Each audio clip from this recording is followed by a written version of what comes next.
آپ کا اپنی سسرال سے کس نوعیت کا تعلق ہے اور ان سسرال کے رشتہ داروں سے آپ کس طرح سے برتاؤ کرتے ہیں؟ ہم سب یہ بات جانتے ہیں، یہ کوئی اتنی سیدھی بات نہیں ہے، اس میں بڑی کمپلیکیشنز آتی ہیں، بڑے نفسیاتی پہلو ہیں، بڑی اونچ نیچ ہے۔ اور سچی بات یہ ہے کہ یہ وہ سبجیکٹ ہے جہاں بڑے بڑے فیل ہو جاتے ہیں اور یہاں آ کر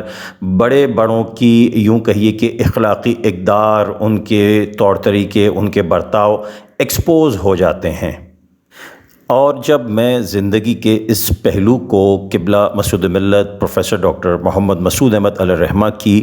شخصیت پہ رکھ کر دیکھتا ہوں، ان کو ایویلویٹ کرتا ہوں کہ آپ کی زندگی کی یہ جہت کس طرح کی تھی، تو آپ یقین مانیے کہ میں حیرانگی کے عالم میں یہ بات دیکھتا ہوں کہ آپ نے اپنے سسرال سے جو تعلق رکھا ہوا تھا وہ اتنا مثالی تھا، اس نوعیت کا تھا کہ آپ یہ نہیں کہہ سکتے بظاہر دیکھتے ہوئے کہ یہ آپ کے سسرال کی طرف کے رشتہ دار ہیں۔ اور یہی ایک واقعہ اور یہ انڈیکیشن میں آپ کو اس ویڈیو میں بتانے والا ہوں کہ قبلہ مسعود ملت علیہ الرحمہ کا جو اخلاق تھا، آپ کی جو محبت و شفقت تھی، وہ صرف مریدوں میں اور اپنی طرف کے رشتہ داروں میں دکھانے کو نہیں تھی، اور یہ محض کوئی ایسی شے نہیں تھی جو آپ اس وجہ سے کرتے تھے کہ لوگ مجھے دیکھ رہے ہیں، مجھے جانتے ہیں، میں ایک نامی گرامی شخصیت ہوں۔ نہیں، جیسے آپ باہر سے نظر آتے تھے ویسے ہی آپ اندر بھی تھے، اور اس کی ایک مثال آپ کے سسرال سے تعلق سے نظر آتی ہے۔ اور میں عرض کرتا ہوں کہ یہ کس نوعیت کا تعلق تھا۔ میں بہت زیادہ تاریخی تفصیل میں گو کہ نہیں جا پاؤں گا، لیکن مجھے ان تمام باتوں کا پتہ ہے،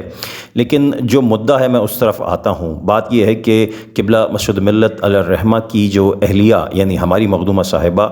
3 بھائیوں کی اکلوتی بہن ہیں۔ اس سے بھی آپ اندازہ لگا سکتے ہیں کہ لاڈ پیار اور محبت کس عالم پہ ہوگا۔ اچھا، اور جو 3 سالے قبلہ مسعود ملت علیہ الرحمہ کے تھے وہ آپ سے اس قدر محبت رکھتے تھے کہ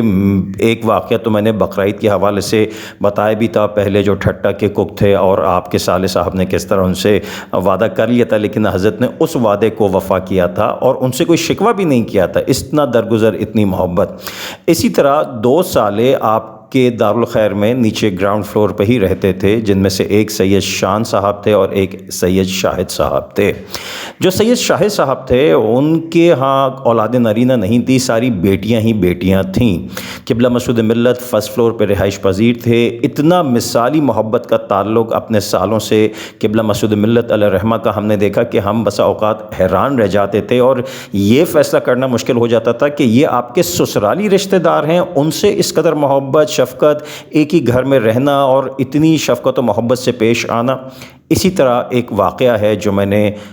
چشمدید جس کا میں گواہ ہوں، اور یہ اس واقعے سے قبلہ مسعود ملت علیہ الرحمہ کی محبت و شفقت ہی نہیں پتہ چل رہی، بلکہ یہ بھی پتہ چل رہا ہے کہ آپ کے قوت ارادی اور قوت فیصلہ، آپ کے اعصاب کتنے مضبوط تھے، اور ایک دفعہ جب آپ فیصلہ کرتے تھے تو اس پہ توکل اللہ کی اعلیٰ ترین مثال بن کر اس فیصلے کو نافذ فرماتے تھے۔ واقعہ کچھ اس طرح سے ہے کہ جیسے میں نے ذکر کیا کہ سید شاہد مرحوم صاحب، اللہ تعالیٰ ان کی مغفرت فرمائے، ان کی کوئی اولاد نرینہ نہیں تھی اور بیٹیاں ہی بیٹیاں تھیں، تو ان میں سے جو سب سے بڑی صاحبزادی تھیں ان کی کہیں تاریخ پکی ہوئی، شادی کی تاریخ پکی ہو گئی۔ قبلہ مسعود ملت علیہ الرحمہ ان تمام معاملات میں پیش ایک ایک بات پہ مشاورت کرنا، ایک ایک بات کے اوپر تعاون فرمانا، یہ سب کچھ چل رہا تھا۔ گھر میں بہت اچھا ماحول تھا، خوشی کے لمحے تھے، مگر اللہ کی مشیت کو کچھ اور منظور تھا۔ ایک آزمائش اس گھرانے پہ آنی تھی۔ ہوا یہ کہ جناب محترم شاہد صاحب کا اچانک انتقال ہو گیا، ہارٹ اٹیک ہوا، وہ جاں بر نہ ہو سکے۔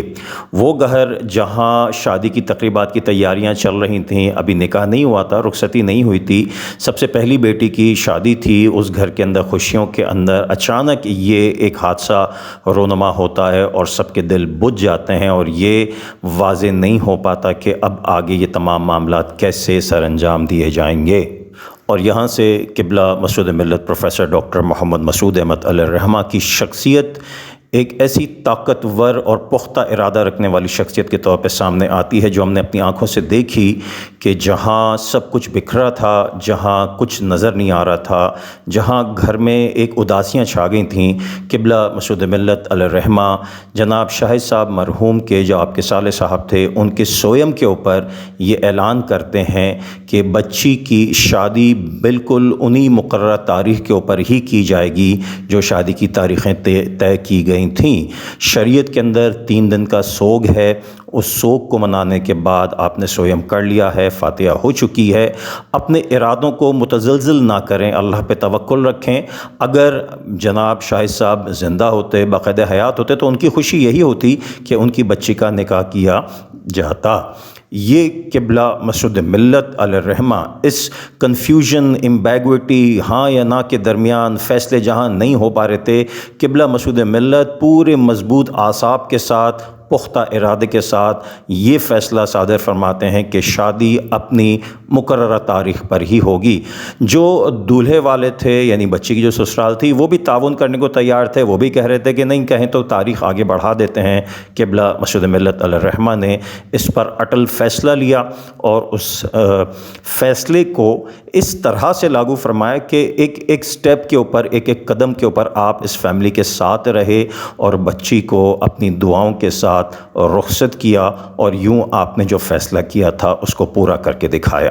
یہ ایک مثال نہیں، ایسی بہت ساری مثالیں ہیں جن کا میں چشمدید گواہ ہوں کہ جب حضرت کوئی فیصلہ فرماتے تھے تو پوری سوجھ بوجھ، پوری زمینی حقائق کو دیکھتے ہوئے شریعت کی روشنی میں جب فیصلہ لے لیتے تو توکل الی اللہ کی اعلیٰ مثال بن کر اس کو لاگو فرماتے تھے، اور ہم نے کبھی نہیں دیکھا کہ حضرت کے لیے وہ فیصلے بیک فائر ہوئے یا ان کے غلط نتائج نکلے۔ جو حضرت قبلہ مسعود ملت نے فیصلے لیے آج بھی وہ روز روشن کی طرح عیاں ہیں، اور حضرت قبلہ مسعود ملت کی کردار، آپ کی اخلاق، آپ کی دور اندیشی کی عظمت کا بین ثبوت ہیں۔ Thank you very much.